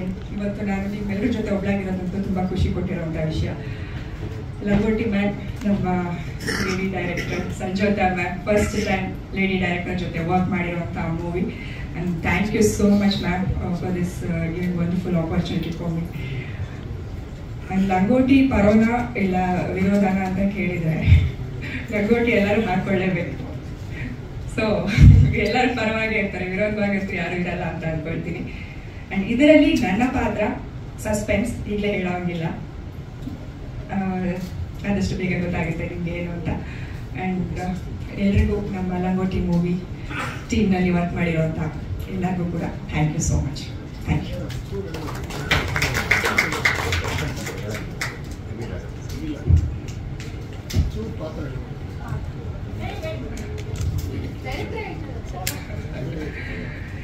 ಇದರಲ್ಲಿ ಖಡಕ್ ಪೊಲೀಸ್ ಆಫೀಸರ್ ತುಂಬ ಅದ್ಭುತವಾಗಿ ನನ್ನ ನಟನೆಯನ್ನ ಮಾಡಿಸಿದ್ದಾರೆ ಸಂಜೋತಾ ಮ್ಯಾಮ್. ನನಗೆ ಖುಷಿಯಾಗುತ್ತೆ, ಯಾಕಂದರೆ ಇದುವರೆಗೂ ಮಾಡಿರೋಂಥ ಮೂವಿಗಳಲ್ಲಿ ಯಾವುದೂ ಈ ಒಂದು ಪಾತ್ರ ಮಾಡಿಲ್ಲ. ಇದು ನನಗೆ ಹೊಸ ಥರದ ಒಂದು ಪಾತ್ರ. ಹೇಗೆ ಬರುತ್ತೆ, ನಾನು ವೇಟಿಂಗಲ್ಲಿದ್ದೀನಿ ಸ್ಕ್ರೀನ್ ಮೇಲೆ ನೋಡೋದಕ್ಕೆ. And thank you so much ma'am, ನನ್ನನ್ನು ಇದರಲ್ಲಿ ಒಂದು ಪೊಲೀಸ್ ಆಫೀಸರ್, ಅದು ಖಡಕ್ ಪೊಲೀಸ್ ಆಫೀಸರ್ ಆಗಿ ಆಯ್ಕೆ ಮಾಡಿದ್ದಕ್ಕೆ. ನಾನಿರೋ ಕ್ಯಾರೆಕ್ಟರ್ ಬೇರೆ, ನನಗೂ ಅದಕ್ಕೂ ಸಂಬಂಧನೇ ಇಲ್ಲ. ಸೊ ನೋಡೋಣ ಹೇಗೆ ಬರುತ್ತೆ. Thank you so much. ಶರಣಣ್ಣ ನಮಸ್ತೆ. ನಮ್ಮ ಟೆಲಿವಿಷನಲ್ಲಿ ಒಂದು ನಂಬಿಕೆ ಇದೆ, ಶರಣ್ ಸರ್ ಬಂದು ಯಾವ್ದಾರ ಕಾರ್ಯಕ್ರಮನ ಓಪನ್ ಮಾಡಿದ್ರೆ ಪಕ್ಕ ಹಿಟ್ ಅಂತ. ಅದು ಹಿಟ್ ಇಲ್ಲಿವರೆಗೂ ಫ್ಲಾಪ್ ಆಗಿದೆ ಇಲ್ಲೇ ಇಲ್ಲ. ಸೊ ನಮ್ದು ಡಿಚಿಂಗ್ ಕೂಡ ಅಣ್ಣನೇ ಸ್ಟಾರ್ಟ್ ಮಾಡಿದ್ದು. 3 ಸೀಸನ್ ಆಯ್ತು, 3ನೇ ಸೀಸನ್ 8 ತಿಂಗಳಾಯ್ತು. ನಮಗೆ ಸಾಕು ಅನ್ನೋಷ್ಟು ಓಡ್ತಾನೆ ಐತೆ. ಅದಕ್ಕೆಲ್ಲ ಕಾರಣ ನಮ್ಮ ಶರಣಣ್ಣನ ಕೈಗುಣ. ಇವಾಗ ನಮ್ಮ ಸಿನಿಮಾಕ್ಕೆ ಅವ್ರು ನಾನು ಬಂದ ತಕ್ಷಣ ನಾನು ಪೋಸ್ಟರ್ ಮೇಡಮ್ ಕಳಿಸ್ದಾಗಲೇ ಅನ್ಕೊಂಡೆ, ಶರಣ್ ಸರ್ ಬರ್ತಾವ್ರ ಸಿನಿಮಾ ಇಟ್ಟುಬಿಡಿ, ನೀವೇನು ತಲೆನೇ ಕೆಡ್ಸ್ಕೊಳಂಗಿಲ್ಲ ಅಂತ. ಅಷ್ಟು ಲಕ್ಕಿ ಹ್ಯಾಂಡ್ ನಮ್ಗೆ ಅವರು. So thank you so much sir. ಅಷ್ಟು ಮಂಗಳೂರಿಂದ ರಿಕ್ಸ್ ತಗೊಂಡು ನಮ್ಮ ಸಿನಿಮಾಕ್ಕೆ ಬಂದು, ನಾವೆಲ್ಲ ಚಿಕ್ಕ ಪುಟ್ಟ ಸಣ್ಣ ಪುಟ್ಟ ಕಲಾವಿದರು ಎಲ್ಲರೂ ಸೇರ್ಕೊಂಡು ಮಾಡಿರೋ ಸಿನಿಮಾಕ್ಕೆ ನಿಮ್ಮಷ್ಟು ದೊಡ್ಡ ನಟರು ಬಂದು ನಮಗೆ ಸಾಥ್ ಕೊಟ್ಟಿರೋದು ಅದೇ ಒಂದು ದೊಡ್ಡ ಶಕ್ತಿ. ಇದನ್ನ ಹಿಡ್ಕೊಂಡು ನಾವು ಎಲ್ಲಿ ಗಂಟ ಬೇಕಾದ್ರೂ ಹೋಗ್ಬೋದು. Thank you so much. And ಈ ಸಿನಿಮಾದ ಬಗ್ಗೆ, ನನ್ನ ಪಾತ್ರದ ಬಗ್ಗೆ ಮಾತಾಡ್ಬೇಕಂದ್ರೆ ಎಲ್ಲರೂ ನಗ್ಬಿಡ್ತೀರಿ. ನಾವು ಒಂದು ಸೆಡೆ ತರ ಒಂದು ಪಾತ್ರ ಮಾಡಿದ್ದೀನಿ ಅಂದ್ರೆ ಆ ಕ್ಯಾರೆಕ್ಟರ್ ಹಂಗೆ.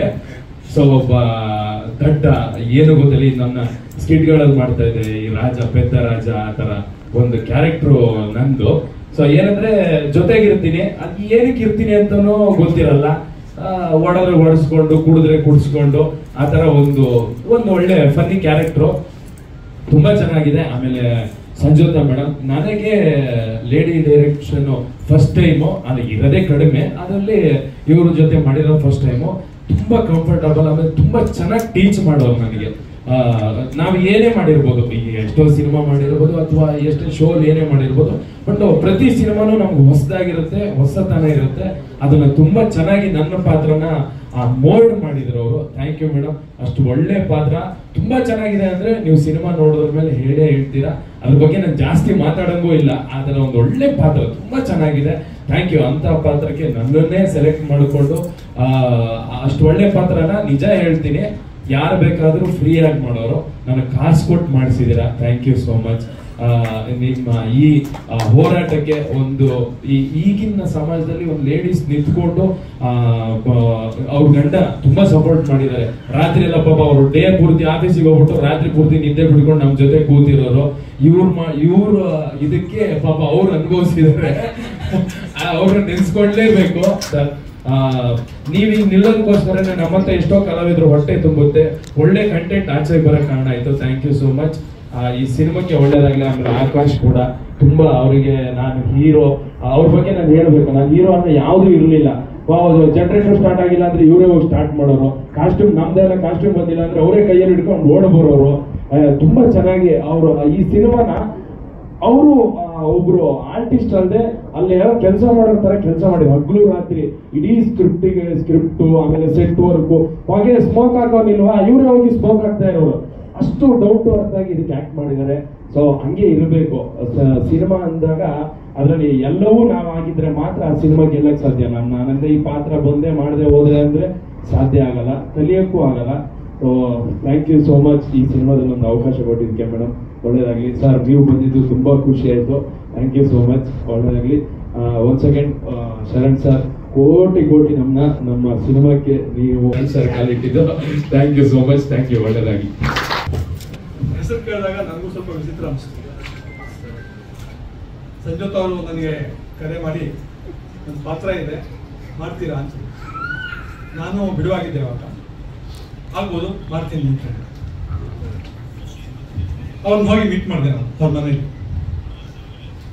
ಆಮೇಲೆ ನಮ್ಮ ದೃಶ್ಯಗಳೇನಿದೆ ಫಸ್ಟ್ ಒಂದು ಕತೆ ಹೇಳಿದ್ರು. ಕತೆ ಹೇಳಿದ್ಮೇಲೆ ಆ ದೃಶ್ಯಗಳನ್ನ ಸಾಕಷ್ಟು ಸಲ ರಿಹರ್ಸಲ್ ಮಾಡಿಸಿದ್ರು ಅವ್ರ ಮನೇಲಿ. ಅದಕ್ಕೆ ಇಷ್ಟೇ ಟೈಮು ಅಷ್ಟೇ ಟೈಮ್ ಓದ್ತಿಲ್ಲ, ಇವತ್ತು ಬರ್ತೀರಾ ನಾಳೆ ಬರ್ತೀರಾ ಅಂತ ಹೇಳಿ ಪ್ರತಿ ಸಲ ಕರ್ಕೊಂಡು ಬಂದು ಅವ್ರ ಮನೇಲಿ ರಿಹರ್ಸಲ್ ಮಾಡಿಸಿ ಪಕ್ಕಾ ಮಾಡಿದ್ರು. ನಾಳೆ ಶೂಟಿಂಗ್ನಲ್ಲಿ ಹೇಗಾಗಬೇಕು ಆ ದೃಶ್ಯ ಅನ್ನೋದು ಅವ್ರ ಕಣ್ಮುಂದೆ ಇತ್ತು, ಅದು ನಮ್ಮ ಕೈ ತೆಗೆಸಿದ್ರು. ಹೀಗಾಗಿ ನಾವು ಕ್ಯಾಮ್ರಾ ಮುಂದೆ ನಿಂತಾಗ ನಮ್ಗೆ ಕಷ್ಟ ಆಗಲಿಲ್ಲ, ಸಲೀಸ ಹೊರಟೋಯ್ತು, ಈಸಿ ಹೊರಟೋಯ್ತು, ಎಲ್ಲೂ ಒದ್ದಾಡಲಿಲ್ಲ. ರೀಟೇಕ್ ಆಗಿ ತುಂಬಾ ಕಮ್ಮಿ, ಅಷ್ಟು ಚೆನ್ನಾಗಾಯ್ತು ಆಂಗ್ರಿ ಹೆಂಗ. ಸೊ ಈ ಘರ್ಷಣೆ ಹೇಗೆ ನಡೀತೆ ಆ ಕಥೆ ಇದರಲ್ಲಿ ಸಿನಿಮಾದಲ್ಲಿ ಅನ್ನೋದನ್ನ ಚೆನ್ನಾಗಿ ತಗೊಂಡು ಹೋಗಿದ್ದಾರೆ. ಒಂದೊಂದಾಗಿ ಬಿಸ್ಕೊಳ್ತಾ ಹೋದಾಗೆ ನಿಮ್ಗೆ ಗೊತ್ತಾಗುತ್ತೆ. ಕೊನೆಗೆ ಏನಾಗುತ್ತೆ, ಆಚಾರ ವಿಚಾರನೂ ಮುಖ್ಯ ಅಲ್ಲ, ಆಧುನಿಕತೆ ಮುಖ್ಯ ಅಲ್ಲ, ಮುಖ್ಯ ಆಗ್ಬೇಕಾಗಿರೋದು ಮಾನವೀಯತೆ ಮಾತ್ರ, ಅದು ಮುಖ್ಯ ಆಗುತ್ತೆ. ಸೊ ಲಂಗೋಟಿ ಅನ್ನೋದು ಒಂದು ಸಿಂಬಾಲಿಸಮ್ ಅಷ್ಟೇ, ಅದು ಬೇಕೇ ಬೇಕು, ಅದಿಲ್ಲದ್ರೆ ಆಗೋದಿಲ್ಲ. ಅದಕ್ಕೆ ಬೇರೆ ಬೇರೆ ಫಾರ್ಮ್ ಕೊಡ್ತೀವಿ ನಾವು ಆ ಲಂಗೋಟಿ.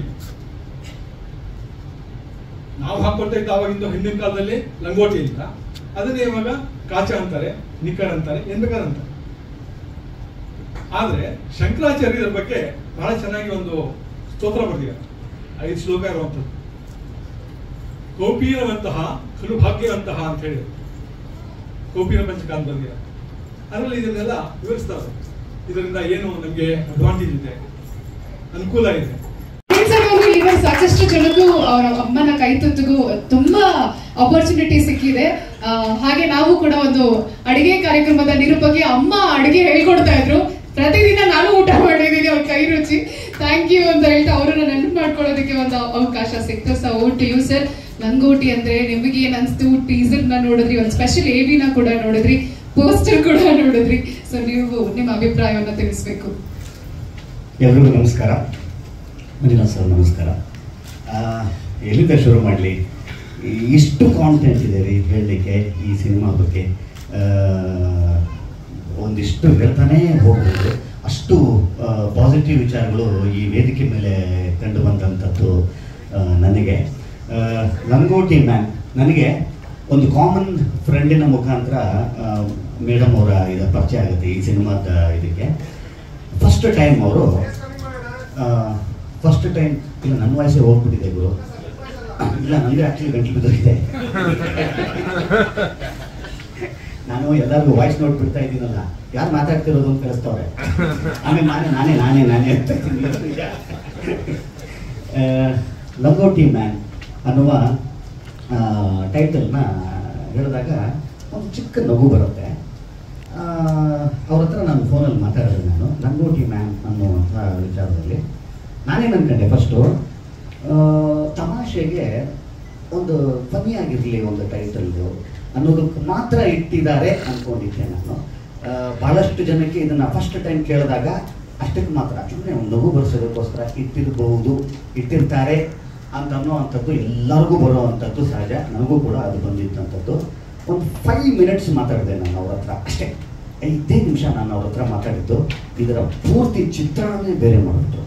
ಅಂದರೆ ಅಷ್ಟು ಅಗಾಧವಾದಂಥ ಕಾನ್ಸೆಪ್ಟು, ಅಗಾಧವಾದಂಥ ಕಾಂಟೆಂಟು, ಒಂದು ಮೆಸೇಜು ಲಂಗೋಟಿ ಅನ್ನುವ ಟೈಟಲಿನ ಹಿಂದೆ ಅವರು ಅಡಗಿಸಿಟ್ಟಿದ್ದಾರೆ ಅಂತ ಅನ್ನೋವಂಥದ್ದು ನನಗೆ 5 ನಿಮಿಷದಲ್ಲಿ ಗೊತ್ತಾಗುತ್ತೆ. ಅಲ್ಲಿ ನಿಮ್ಮ ಗೆಲುವು. ಅದೇ ನಿಮ್ಮ ಮೊದಲನೆಯ ಗೆಲುವು. ಅವರು ನನಗೆ ಸರ್ ನೀವು ಬರಬೇಕು, ನಾನು ಇನ್ವೈಟ್ ಮಾಡಬೇಕು ನಾನು ಹೇಳಾಯ್ತಲ್ಲ, ನಾನು ಬರ್ತೀನಿ, ಗುರ್ತು ಮಾಡ್ಕೊಂಡು ಆಯಿತು ಬರ್ತೀನಿ ಅಂತ ಹೇಳಿದೆ. ಆದರೂ ಕೂಡ ಇಲ್ಲ ಸರ್ ನಾನು ಬರಬೇಕು ಅಂತ ಅಂತಂದ್ರು. 2 ವಿಚಾರ, ಒಂದು ಏನಕ್ಕೆ ಅಂತ ಅನ್ನೋವಂಥದ್ದು, ಇನ್ನೊಂದು ಚಿಕ್ಕ ಭಯ ಇತ್ತು ನನಗೆ. ಇತ್ತೀಚೆಗೆ ಈ ಡ್ರೆಸ್ ಕೋಡ್ ಅಂತ ಶುರುವಾಗಿದೆ, ಯಾವುದೋ ಒಂದು ಕಾರ್ಯಕ್ರಮಕ್ಕೆ ಡ್ರೆಸ್ ಕೋಡ್ ತರದ್ದು ಏನು ಅಂತ. ಇದು ನೋಡಿದ್ರೆ ಲಂಗೋಟಿ ನೀವು ಮೋಸ್ಟ್ಲಿ ನನಗೆ ಯಾವುದೋ ಒಂದು ಡ್ರೆಸ್ ಕೋಡ್ ಇಟ್ಕೊಂಡು ಸರ್ ನೀವು ಈಗ ಬಂದ್ರೆ ಚೆನ್ನಾಗಿರುತ್ತೆ ಸರ್ ಅಂತೀರೇನೋ ಅಂದ್ಬಿಟ್ಟು ದೇವ್ರನ್ನ ಅದಕ್ಕೂ ಅವಾಯ್ಡ್ ಮಾಡಿದ್ದೀನಿ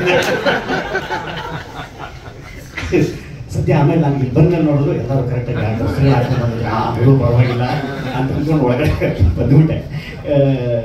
ಲಂಗೋಟಿ ಅಂತ ಅನ್ನೋವಂಥ ವಿಚಾರಕ್ಕೆ ಅಂತ ಬಂದಾಗ ನೋಡಿ, ನನಗೆ ಗೊತ್ತಿರೋ ಹಾಗೆ ಮನುಷ್ಯನ ಆವಿಷ್ಕಾರ ನನಗೆ ಗೊತ್ತಿಲ್ಲ, ನನ್ನ ಅನಾಲಿಸ್ ಪ್ರಕಾರ ಗೊತ್ತಿಲ್ಲ, ನಾನು ತುಂಬ ತೀರಾ ದೊಡ್ಡ ತಜ್ಞನಲ್ಲ. ಲಂಗೋಟಿ ಅಂತ ಅನ್ನುವಂಥ ವಿಚಾರಕ್ಕೆ ಅಂತ ಬಂದಾಗ ಬಟ್ಟೆ ವಿಚಾರಕ್ಕೆ ಬರ್ತೀನಿ. ಈಗ ಅದ್ರ ಒಳಗಡೆ ಇರುವಂಥ ಮೆಸೇಜ್ ಬೇರೆ, ಅವ್ರು ಬಿಟ್ಟೋಗಿ ಬೇರೆ ಬೇರೆ ಏನೋ ಹೇಳಿದ್ದಾರೆ ಅಂತ ಅನ್ನುವಂಥದ್ದು. ಬಟ್ಟೆ ವಿಚಾರಕ್ಕೆ ಅಂತ ಬಂದಾಗ ಇದರ ಹಿಂದೆ ಅಂದರೆ ಮನುಷ್ಯನ ಆವಿಷ್ಕಾರ ಏನು ಶುರು ಆಯಿತು, ಈ ಎವಲ್ಯೂಷನ್ ಅಂತ ಏನು ಹೇಳ್ತೀವಿ, ಬಟ್ಟೆಯ ಎವಲ್ಯೂಷನ್ ಅಂತ ಏನು ಹೇಳ್ತೀವಿ, ಇದರ ಹಿಂದೆ ನನಗೆ ಗೊತ್ತಿದ್ದಂಗೆ ಸೊಪ್ಪು ಸೆದೆ ಅಷ್ಟೇ ಅನ್ಸುತ್ತೆ. ಸೊಪ್ಪು ಸೆದೆಯ ನಂತರ ಮನುಷ್ಯ ಕಂಡುಹಿಡಿದಂಥ ಬಟ್ಟೆ ಅಂತ ಕಂಡುಹಿಡಿದಾಗ ಬಂದಂಥ ಮೊದಲನೆಯ ಕಾಸ್ಟ್ಯೂಮು ಲಂಗೋಟಿ. ಇದಕ್ಕೊಂದು ದೊಡ್ಡ ಚಪ್ಪಾಳೆ ಬರಲೇಬೇಕು. ನನಗಲ್ಲ ಕಾಂಟೆಂಟಿನ ವಿಚಾರಕ್ಕೆ. ಅದಾದ ನಂತರನೇ ಇವೆಲ್ಲ ಫ್ಯಾಷನ್ನು ಅದು ಇದು ಅಂತ ಬಂದ್ಕೊಂಡು ಹೋದಂಥದ್ದು.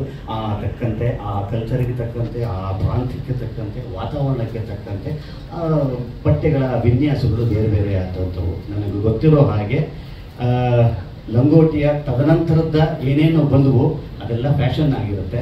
ಆದರೆ ನಿಜವಾದ ಫ್ಯಾಷನ್ನು, ನಿಜವಾದ ಆಳ ಇರುವಂಥ, ಅಂದರೆ ನಾನು ಹೇಳ್ತಾ ಇರೋದು ಅದರ ಸತ್ವ ಇರುವಂಥ, ಅರ್ಥಗರ್ಭಿತವಾದಂಥ ಒಂದು ಬಟ್ಟೆ ಏನಾದ್ರು ಅಂತ ಇದೆ ಅಂತ ಅನ್ನೋದಾದರೆ ಅದು ನಮ್ಮ ಮಾನ ಮುಚ್ಚುವಂಥ ಬಟ್ಟೆ ಆಗಿರುತ್ತೆ. ಅದು ಮಾನ ಮುಚ್ಚುವಂಥ ಬಟ್ಟೆ ಅದಾಗಿದೆ ಅಂತ ಅನ್ನೋದಾದರೆ ಅದು ಇಲ್ಲಿಂದನೇ ಶುರು ಆಗುತ್ತೆ. ಅದು ಅಷ್ಟು ಗಾಢವಾದಂಥ ವಿಚಾರ ಈ ಪಿಕ್ಚರ್ನಲ್ಲಿ ಇಟ್ಟಿದ್ದಾರೆ ಅಂತ ಅನ್ನುವಂಥದ್ದು ನಮಗೆ ಗೋಚರವಾಗುವಂಥದ್ದು. ಯಾಕಂತಂದರೆ ಇದನ್ನು ನೋಡ್ಕೊಂಡು ಬಂದಿರುವಂಥದ್ದು. ಇಲ್ಲಿ ಈ ಸ್ಟೇಜ್ ಮೇಲೆ ನನಗೆ ಕಂಡು ಬಂದಂಥದ್ದು ಒಂದಿಷ್ಟು ಪಾಸಿಟಿವ್ ಏನು ಅಂತಂತಂದರೆ, ಫಸ್ಟು ಮೇಡಮ್ ಅವರು ಬರ್ತಾರೆ, ಮಾತಾಡ್ತಾರೆ, ಅದ್ರ ಮಧ್ಯದಲ್ಲಿ ಒಂದು ಸ್ವಲ್ಪ ನೀರು ಕುಡಿತಾರೆ ಅವರು, ಒಂದು ಸ್ವಲ್ಪ ಅವರು ಒಂಚೂರು ಹಿಂಗೆ ಮಾತಾಡೋದು ಏನು ಅಂತ ಅನ್ನುವಂಥದ್ದು ಇಷ್ಟಿದೆ ವಿಚಾರಗಳು. ಎಲ್ಲಿಂದ ಶುರು ಮಾಡಲಿ, ಎಲ್ಲಿ ಕನೆಕ್ಟ್ ಮಾಡಲಿ, ಅಷ್ಟು ಕರೆಕ್ಟಾಗಿ ಕಂಪ್ಲೀಟ್ ಆಗುತ್ತಾ ನಾನು ಹೇಳುತ್ತವ ಅಂತ ಅನ್ನೋವಂಥದ್ದು ಒಂದಿಷ್ಟು ತಲೆಯಲ್ಲಿ ಓಡ್ತಾ ಇರುತ್ತದೆ. ಯಾಕಂದರೆ ನಾನು ಆ ಪ್ಲೇಸ್ನ ದಾಟ್ಕೊಂಡು ಬಂದಿದ್ದೀನಿ ನಾನು. ಸೊ ಅದು ನಿಜ ಹೇಳ್ತೀನಿ, ಭಯ ಅಲ್ಲ, ಅದು ಅವರಿಗೆ ಈ ಸಿನಿಮಾದ ಮೇಲಿರುವಂಥ, ತಮ್ಮ ಕೆಲಸದ ಮೇಲಿರುವಂಥ ಭಕ್ತಿ. ಅದು ಎಲ್ಲೆಲ್ಲಿ ಯಾರ್ಯಾರು ಈ ಥರದ ಭಕ್ತಿಪೂರ್ವಕವಾಗಿ ತಮ್ಮ ತಮ್ಮ ಕೆಲಸಗಳನ್ನು ಮಾಡಿದಾರೋ ಅವರು ಖಂಡಿತವಾಗ್ಲೂ ತುಂಬ ದೊಡ್ಡ ಸ್ಥಾನದಲ್ಲಿದ್ದಾರೆ. ಇವತ್ತು ದೊಡ್ಡ ದೊಡ್ಡ ಸಾಧಕರು ಏನಾಗಿದ್ದಾರಲ್ಲ ಅವರೆಲ್ಲರೂ ಕೂಡ ತಮ್ಮ ಕೆಲಸದ ಮೇಲೆ ಇಟ್ಟಿರುವಂಥ ಭಕ್ತಿಯಿಂದಾನೇ ಆಗಿರುವಂಥದ್ದು. ಅದು ನಿಮಗಿದೆ ಅಂತ ಅನ್ನೋದಾದರೆ ಅದು ನಿಮ್ಮ ಗೆಲುವಿನ ಮೊದಲನೆಯ ಕ್ವಾಲಿಟಿ. ಅದು ನಿಮಗೆ ನಾನು ಗುರುತಿಸಿದಂಥದ್ದು. ಮತ್ತು ಇನ್ನೊಂದು ಹೇಳ್ತಿದ್ರಿ, ನಾನು ನಂಬಿರುವಂಥ ಸತ್ಯ, ಇಡೀ ಜಗತ್ತು ನಂಬಿರೋ ಸತ್ಯ, ಆಮೇಲೆ ಇಡೀ ಸಿನಿಮಾ ಅಂತನ್ನುವ ಒಂದು ಕ್ಷೇತ್ರ ಏನಿದೆಯಲ್ಲ ಇದು ನಂಬಿರೋ ಸತ್ಯ ಏನು ಗೊತ್ತಾ, ನಿಜವಾದ ಹೀರೋ, ನಿಜವಾದ ಸಿನಿಮಾದ ನಿಜವಾದ ಹೀರೋ ಆ ಸಿನಿಮಾದ ಕಾಂಟೆಂಟ್ ಆಗಿರುತ್ತೆ ಅಂತನ್ನುವಂಥದ್ದು. ಮತ್ತೆ ಜನ ಅದನ್ನು ನಿರೂಪಿಸ್ತಾನೆ ಇದ್ದಾರೆ. ಒಂದು ಒಳ್ಳೆ ಕಾಂಟೆಂಟ್ ಇರುವಂಥ ಸಿನಿಮಾನ ನಾವು ಕೈ ಬಿಡಲ್ಲ ಅಂತ ಅನ್ನೋವಂಥದ್ದು.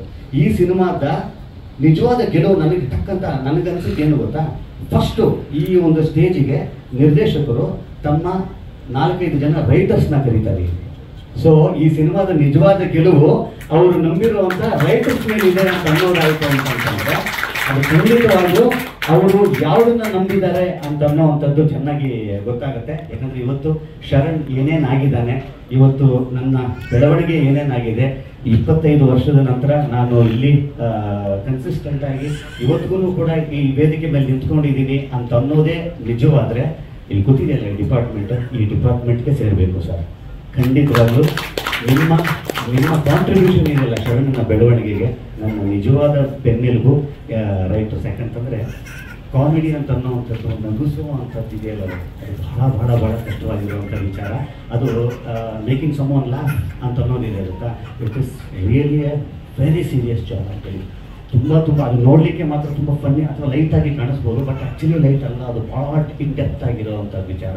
ಇವತ್ತು ಏನಕ್ಕೆ ಅದನ್ನು ಹೇಳ್ತಾ ಇದ್ದೀನಿ ಅಂತ ಅನ್ನೋದಾದರೆ, ತಮಾಷೆಯಾಗಿ ಏನನ್ನು ಬೇಕಾದ್ರೂ ಅಂದರೆ ತಲುಪಿಸ್ಬೋದು ಅಂತ ಅನ್ನೋದು. ಎಂಥ ಸೀರಿಯಸ್ ಮ್ಯಾಟರ್ನೂ ಕೂಡ, ಬಹಳ ಅಗಾಧವಾಗಿರುವಂಥ ಮ್ಯಾಟರ್ನೂ ಕೂಡ ಒಂದು ವೆಹಿಕಲ್ ಅಂತ ಹೇಳ್ತೀವಿ ನಾವು. ಆ ವೆಹಿಕಲ್ ಮುಖಾಂತರ ಒಬ್ಬರನ್ನ ಹಾರ್ಟ್ಗೆ, ಒಬ್ಬರ ತಲೆಗೆ ನಾವು ತಲುಪಿಸ್ಬೋದಾದಂಥ ಒಂದು ತುಂಬ ಸ್ಟ್ರಾಂಗೆಸ್ಟ್ ವೆಹಿಕಲ್ ಯಾವುದಾದ್ರು ಇದೆ ಅಂತ ಅನ್ನೋದಾದರೆ ಅದು ಕಾಮಿಡಿ. ಅದು ಇವತ್ತು ಕಾಮಿಡಿ ಮುಖಾಂತರ ಏನನ್ನು ಬೇಕಾದ್ರೂ ಹೇಳ್ಬೋದು ಅಂತ ಅನ್ನುವಂಥದ್ದು ಈ ಸಿನಿಮಾದಲ್ಲೂ ಬಹಳ ಅಗಾಧವಾಗಿರೋ ಡೆಪ್ತ್ ಆಗಿರುವಂಥ ಒಂದು ಕಾಂಟೆಂಟನ್ನು ತಮಾಷೆಯಾಗಿ ಹೇಳುವಂಥ ಕೆಲಸ ಇಲ್ಲಿ ಆಗಿದೆ ಅಂತ ಅನ್ನುವಂಥದ್ದು ನನಗೆ ಕಂಡು ಬರುವಂಥದ್ದು.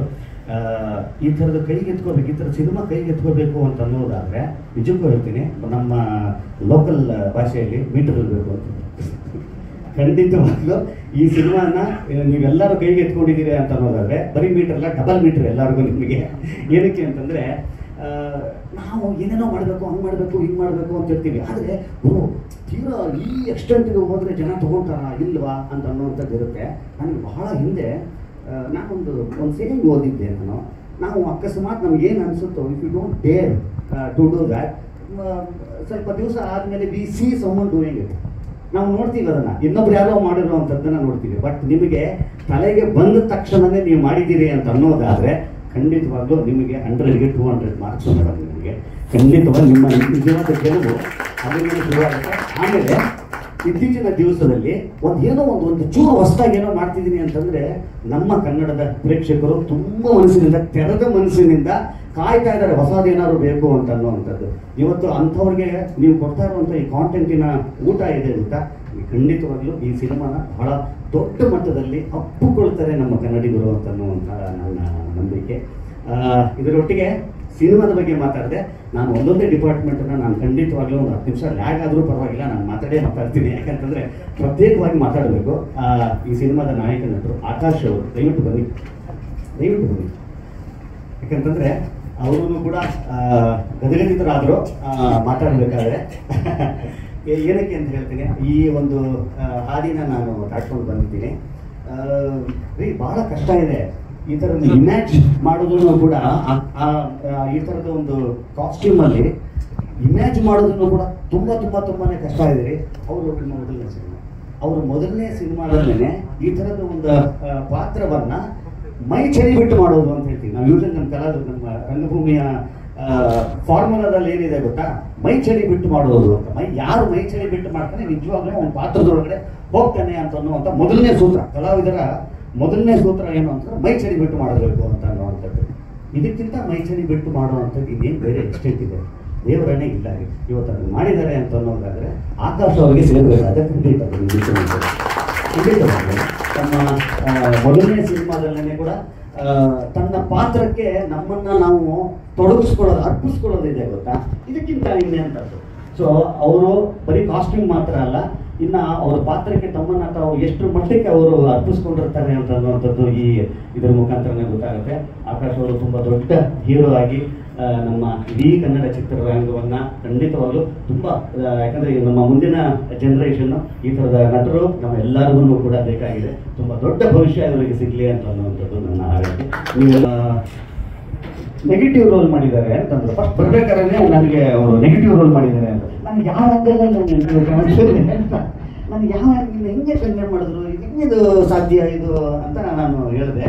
ಆ್ಯಕ್ಚುಲಿ ಭಾಳ ಜನಕ್ಕೆ ಗೊತ್ತಿಲ್ಲ, ನಾನು ಹೇಳ್ತೀನಿ ಈಗ ಭಾಳ ಜನಕ್ಕೆ ಗೊತ್ತಿಲ್ಲ, ನಾನು ಈ ರಂಗಕ್ಕೆ ಪಾದಾರ್ಪಣೆ ಮಾಡಿದ್ದೆ ನೆಗೆಟಿವ್ ರೋಲ್ ಇಂದ.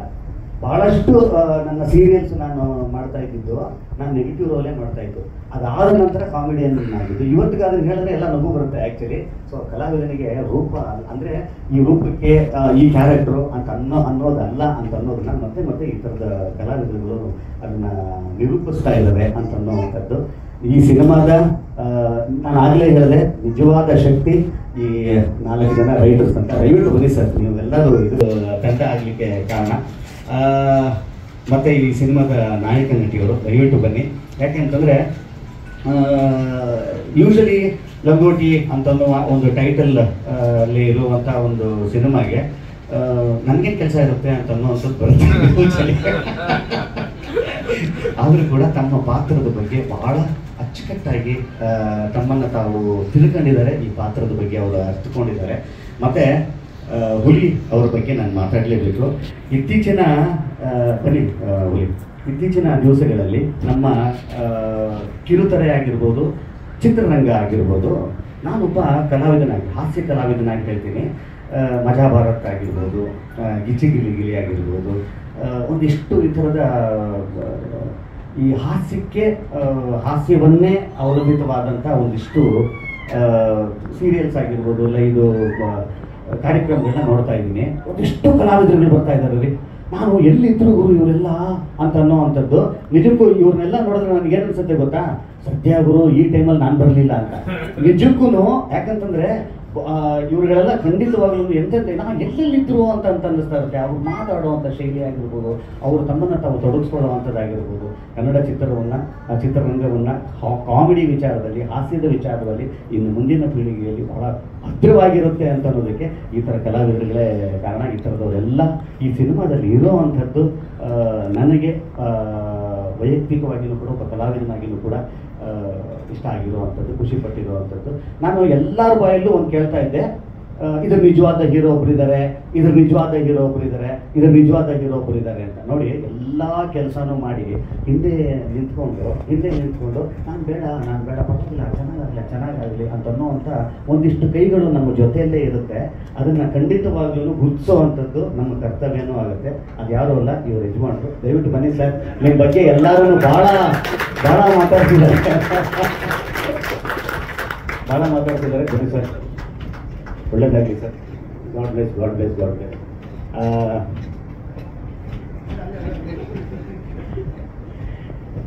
ಸರ್ ಅವರೇ ಹಿರಿಯರು ಅಂತ ಅನ್ಕೊಂಡ್ಬಿಟ್ರು. ಬನ್ನಿ ಸರ್, ಏನಿಲ್ಲ, ನೀವು ನಾನು ಗಾಡಿ ಬಿಟ್ರೆ ಹಂಗೆ. ಬನ್ನಿ ಪ್ಲೀಸ್.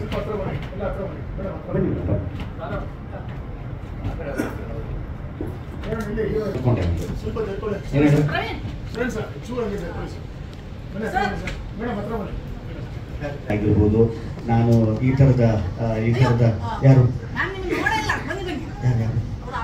ಆಗ ಮಾತ್ರ ಖಂಡಿತವಾಗ್ಲೂ ಒಂದಿಷ್ಟು ಥರದ್ದು ಒಂದು ಬೇರೆ ಏನೇನೋ ಆಗ್ತಾ ಇದೆ ನಮ್ಮ ಚಿತ್ರರಂಗದಲ್ಲಿ ಅಂತ ಅನ್ಸ್ಕೊಳ್ಳಿಕ್ಕೆ ಯಾರೋ ಒಬ್ರು ಈ ಥರದ ಕಾಂಟೆಂಟನ್ನು ಮಾಡಲಿಕ್ಕೆ ಮುಂದೆ ಬರಬೇಕು. ಮುಂದೆ ಬಂದಿದ್ದು ಮಾತ್ರ ಸಾಲಲ್ಲ, ಆ ಥರದ ಸಿನಿಮಾಗಳು ಗೆಲ್ಲಬೇಕು. ಆ ಥರದ ಸಿನಿಮಾಗಳು ಗೆದ್ದಾಗ ಮಾತ್ರ ರೀ ಮತ್ತೊಂದಿಷ್ಟು ಸಿನಿಮಾಗಳು, ಮತ್ತೊಂದಿಷ್ಟು ಹೊಸ ತಂಡಗಳಿಗೆ ಈ ಥರದ ಪ್ರಯತ್ನ ನಾವು ಮಾಡಬೇಕು ಅಂತ ಅನ್ನೋವಂಥ ಹುಮ್ಮಸ್ಸು ಬರಲಿಕ್ಕೆ ಕಾರಣವಾಗುತ್ತೆ. ಯಾವತ್ತೂ ಕೂಡ ಕನ್ನಡ ಚಿತ್ರರಂಗ ಮತ್ತು ಕನ್ನಡ ಚಿತ್ರರಂಗದ ಪ್ರೇಕ್ಷಕರೇನಿದ್ದಾರೆ, ಕನ್ನಡ ಚಿತ್ರವನ್ನು ನೋಡ್ತಾ ಇರುವಂಥವರು ಈ ಥರ ಹೊಸದೇನಾದ್ರು ಮಾಡಿದಾಗ ಯಾವತ್ತೂ ಕೂಡ ಅವರು ಕೈ ಬಿಟ್ಟಿದ್ದ ಇತಿಹಾಸ ಇಲ್ಲ ನಮ್ಮಲ್ಲಿ. ಆ ಥರದ ಒಂದು ಸಾಲಿಗೆ ಅಂತ, ಈ ಥರದ ಒಂದು ಗೆಲುವಿನ ಸಾಲಿಗೆ ಈ ಸಿನಿಮಾ ಸೇರಲಿ, ಈ ತಂಡ ಮತ್ತೆ ಕೆಲಸ ಮಾಡ್ತಾ ಇರಲಿ, ತುಂಬ ದೊಡ್ಡ ಹಿಟ್ಟಾಗಲಿ ಈ ಸಿನಿಮಾದ ಹಿಟ್ಟಿನ ಕಾರಣದಿಂದ ಮತ್ತೆ ಈ ತಂಡ ಏನಿದೆ, ಇವಾಗ ಒಂದು ಟ್ರೆಂಡ್ ಶುರು ಆಗಿದೆ, ಪಾರ್ಟ್ 1, ಪಾರ್ಟ್ 2, ಪಾರ್ಟ್ 3 ಅಂತ ಅನ್ನೋವಂಥದ್ದು. ಖಂಡಿತ ನೋಡಿದ್ರೆ ಅದೇನೇ ಹೇಳಕ್ ಹೋಗಿದ್ದಾರೆ ಅಂದ್ರೆ ಕತೆ ರೆಡಿ ಮಾಡಿಟ್ಟಿದ್ದಾರೆ ಅಂತ.